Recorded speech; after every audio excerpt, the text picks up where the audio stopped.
안녕하세요, 빨간조끼입니다. 오늘은 대전의 신도시 도안지구에 있는 신축 아파트에 와 있는데요. 이 아파트에서 요즘 경매가 자주 나오고 있어요. 예전에는 대전 하면은 많은 분들이 학군도 좋고 역세권에다 대전시청도 있는 둔산동을 많이 떠오르실 텐데요. 이 도안지구에서도 대전을 대표하는 대장 아파트가 있을 정도로 많은 분들이 관심을 갖고 지켜보는 그곳입니다. 여기는 트리플시티 레이크 포레라는 대전 도시공사에서 신축한 아파트인데요. 지도를 보면은 오른쪽에 호수공원과 산이 보이는 명품 뷰를 갖고 있어서 이쪽 지역에서는 선호하는 아파트라고 볼 수 있습니다. 그래서 이 아파트 이름에도 레이크와 포레가 들어가 있는 것 같아요. 사용 승인 연도가 2021년도 10월인데요. 신축한 지 한 2년 정도밖에 되지 않아서 거의 새 아파트라고 보시면 될 것 같아요. 낙찰받고 수리할 게 하나도 없는 물건으로 보입니다. 저는 기존에 이 아파트를 보유하고 있어서 이 아파트의 시세를 꾸준히 모니터링하고 있었는데요. 최근에 신건으로 나온 감정가가 시세보다 좀 많이 낮게 나온 것을 알게 되었어요. 그래서 저는 요번에 신건으로 나온 아파트를 낙찰을 받게 되었습니다. 신건이지만 시세와 차이가 있어서 수익이 날 수 있는 물건들이 있는데요. 감정가가 오래된 신건이라든지 그 다음에 또 작년 같은 경우 깡깡 얼어붙었다고 할 정도였는데 이런 시기에 감정된 경매 물건들은 저렴하게 감정이 되었어요. 그래서 여러분들은 아마 신건은 좀 비싸니까 하면서 패스하는 경우가 많이 있을 거예요. 그런데 감정가와 시세가 차이나는 이런 물건들도 많이 있기 때문에 신건이라도 꼭 눈여겨보시면 기회가 있을 거라고 생각합니다. 그래서 제가 받은 물건의 포인트는 감정가와 시세가 가격 차이가 있는 물건이었고, 또 두 번째, 명품 뷰가 보이지 않아서 조금 인기도 덜하고 가격은 저렴하지만 시세보다 조금 싸게 매도해서 수익을 내는 포인트로 이 물건을 낙찰받게 되었어요. 여러분들도 비선호하는 동에서라도 수익을 낼 수 있는 가격으로 매입을 하신다면 충분히 좋은 기회를 만나실 수 있을 것 같아요. 그리고 이 물건 이외에도 321동 15층에 33평형 물건이 7억 7,400만 원에 경매가 진행된 적이 있었는데요. 이때의 이 신건 가격이 비싼 금액은 아니었어요. 호수공원과 산이 보이는 뷰가 좋은 곳이기 때문에 시세가 8억 정도 되었기 때문에 7억 7,400만 원에 매입을 하는 것도 나쁘진 않은 가격이었거든요. 그런데 그때 당시에 아무도 입찰하지 않았어요. 이 물건이 유찰돼서 5억 4,100만 원 정도의 경매가 진행되고 있는데, 이렇게 괜찮은 물건이 유찰되면 경쟁자와 낙찰 금액이 많이 올라가지 않을까 예상이 돼요. 오늘 보러 온 물건은 310동 7층에 있는 물건인데요. 토지는 57.7제곱미터로 17.4평이고요. 건물은 85제곱미터로 25.7평인데요. 34평형에 속하는 아파트예요.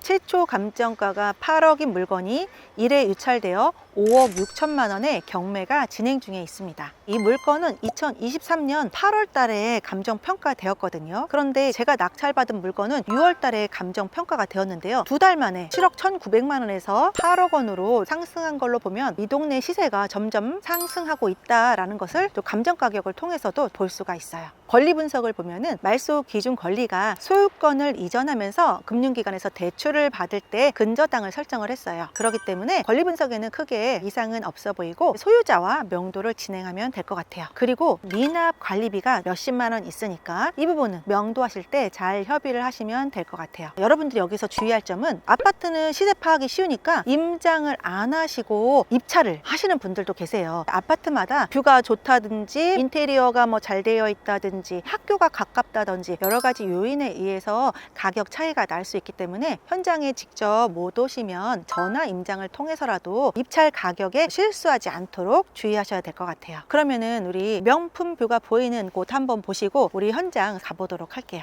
이 아파트가 많이 선호하는 이유가 초품화예요. 여기가 갑천 3블럭인데요. 이 앞쪽으로 갑천 2블럭, 1블럭이 다 있어요. 초등학교가 이 아파트 바로 앞에만 있기 때문에 아이를 키우시는 분들한테는 더 선호도가 높아질 것 같아요. 여기 321동도 지난번에 경매가 나온 물건인데요. 나온 물건은 좀 고층이기 때문에 그 라인에서 보면은 산 뷰가 나오는 그런 곳이에요. 바로 아파트 뒤에 산책로가 있어서 사계절을 여기에서 다 느낄 수 있지 않을까 싶어요. 지금은 가을이라서 단풍이 들었네요. 겨울에 눈이 오면 얼마나 또 예쁠까요? 또 산책하시는 분도, 조깅하시는 분도 계시네요. 여기는 1720세대 정도 돼요. 그리고 동간 간격이 넓지 않습니까? 직방에서 3D 투어를 한번 해볼게요. 직방에 보시면은 최근에 매매된 실거래가도 나오고요. 10월달, 9월달, 8월달 거래가 꾸준히 있는 그런 아파트입니다. 3D 투어에서 310동의 702호를 보면은 거실 뷰도 나오고요. 일조량 해서 빛이 어디까지 이렇게 들어오나, 그 다음에 시간별로도 우리 집 어디까지 들어오는지도 다 나오고, 안방, 화장실과 옷장 같은 팬트리룸, 이렇게 3D 투어를 통해서 집 내부를 보지 않고도 이런 것들을 확인을 할 수가 있어요. 310동의 장점을 뽑는다면 바로 집 앞에 놀이터가 있네요. 오, 층고가 들어오는 입구 층고가 높네요. 1층이 입구고요. 여기는 3층부터 시작하네요. 2층이 없죠. 같은 310동이라 하더라도 3호와 4호는 1층과 2층이 있어요. 그런데 여기 1호와 2호는 3층부터예요. 이 물건도 도시공사에서 지은 물건인데요. 분양가 상한제가 있던 물건이에요. 그래서 경매에 나온 물건도 분양가가 3억 7천에서 3억 8천인데 지금 시세가 한창 잘 나가던 때에 비해서는 조금 떨어진 가격이거든요. 그런데 8억이잖아요. 거의 입주 2년 만에 분양가의 2배 정도 올랐죠. 그래서 경매 물건을 보실 때 내가 잘 아는 지역, 잘 아는 물건부터 먼저 임장하시고, 그런 물건들이 나왔을 때 입찰을 해보시는 게 경매를 쉽고 빠르게 접근할 수 있는 방법인 것 같아요. 참 어린 아이들이 많죠. 네, 안녕하세요. 310동 702호. 좋은 동호수가 아니니까 얼마야 내놔야지. 최근에 저 315동 10층이 7억 8천에 계약이 됐어요. 전세가 아까 보니까 지금 3억 4억. 8천에서 4억이더라고요. 4억이면 그냥 나가겠어요? 매물이 네. 별로 없더라고요, 전세 매물. 귀해요 지금. 오히려 매매 시장은 조금 네. 주춤하고 있고 네. 전세는 좀 올라가고 있고 그래요? 매물이 없어요. 매물 몇 개 나와 있던데. 일정이 안 맞춰서 안 나가는 거예요. 아, 이제 일정이 거의 안 세입자들이 맞춰서? 들어왔다 나가는 거라 다 일정이 틀리니까 아. 일정 맞추기 하고 있어요.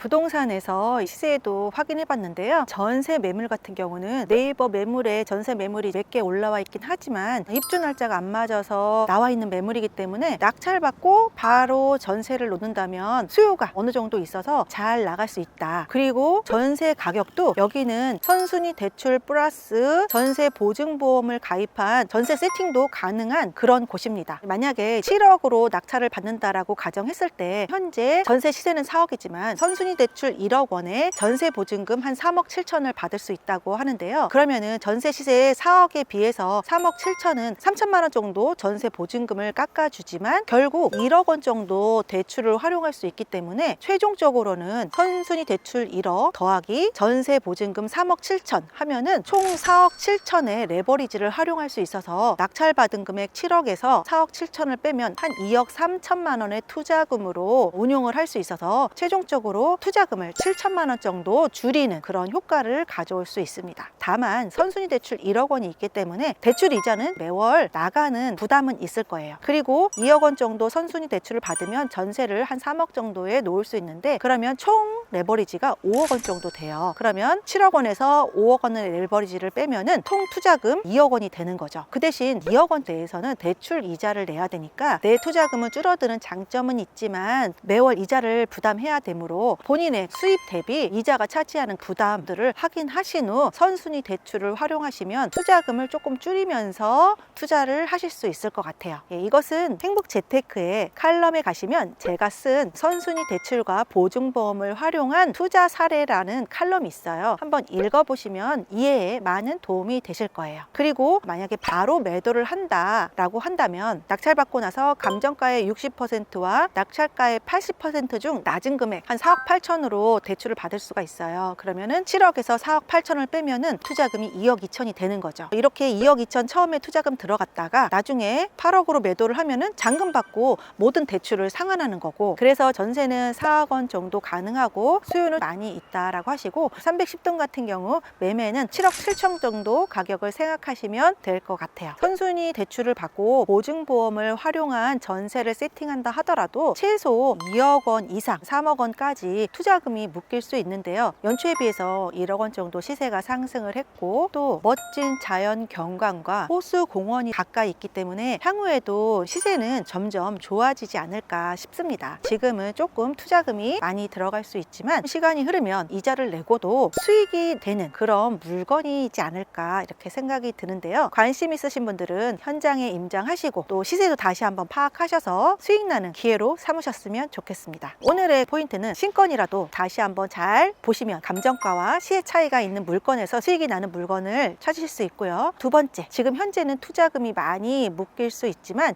이렇게 선순위 대출과 보증보험이 가능한 전세 세팅을 통해서 투자금을 줄일 수 있는 방법이 있으니 여러분들도 자금이 부족하실 때 이런 방법을 활용하시면 좋을 것 같습니다. 오늘도 머니플레이스 시청해 주셔서 감사합니다.